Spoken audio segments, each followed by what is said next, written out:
এবার সোশ্যাল মিডিয়ায় নতুন এক তথ্য পাওয়া গেছে। জানা গেছে পলাশ সাহার ছোট ভাই নন্দলাল সাহা সুস্মিতা সাহাকে বিয়ের প্রস্তাব দিয়েছেন।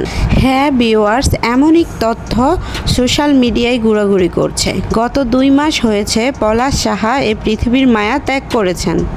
পলাশ সাহা চলে যাওয়ার পর থেকে তার স্ত্রী সুস্মিতা সাহাকে নিয়ে সোশ্যাল মিডিয়ায় আলোচনা সমালোচনার ঝড় উঠেই যাচ্ছে। তবে এবার সকল আলোচনা সমালোচনা পিছে ফেলিয়ে পলাশ সাহার ছোট ভাই নন্দলাল সাহা জানিয়েছেন তিনি তার ভাবি সুস্মিতা সাহাকে বিয়ে করতে চান। শুধু তাই নয়, তিনি সংবাদ সম্মেলনের সামনে দাঁড়িয়ে জানিয়েছেন, দাদা নেই, বৌদিকে ছাড়া এ সংসার চলতে পারে না। আমি চাই বৌদি আবার নতুন করে জীবন শুরু করুক।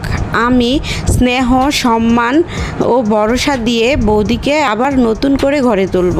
পলাশ সাহার ছোট ভাই নন্দলাল সাহার মুখে এমন কথা শুনে ঘরে বাইরে সব জায়গায় চাঞ্চল্যকর সৃষ্টি হয়েছে। নন্দলাল সাহার এই কথার উপর ভিত্তি করে অনেকেই বলছেন পলাশ সাহার পরিবার ও সুস্মিতা সাহার পরিবার, এই দুই পরিবারের জন্য নন্দলাল সাহার এই সিদ্ধান্তটি একেবারেই ঠিক আছে।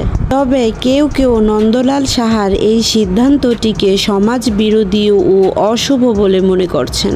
তবে নন্দলাল সাহার এই কথার উপর ভিত্তি করে তার পরিবার থেকে এখনো কোনো সিদ্ধান্ত উঠে আসেনি। তবে সুস্মিতা সাহা এই বিষয়টি নিয়ে এখনো কোনো সিদ্ধান্ত নিতে পারেনি, কারণ এ পরিবার থেকেই তার শাশুড়ির কারণে সে তার স্বামীর সাথে শান্তিতে সংসার করতে পারেনি।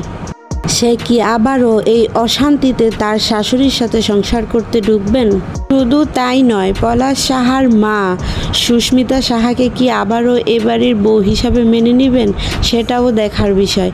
তো ভিউয়ার্স, নন্দলাল সাহার সুস্মিতাকে বিয়ে করার এই প্রস্তাবটা আপনারা কি হিসাবে দেখছেন তা অবশ্যই কমেন্টে জানাবেন। আর হ্যাঁ, ভিডিওটি শেয়ার করতে ভুলবেন না।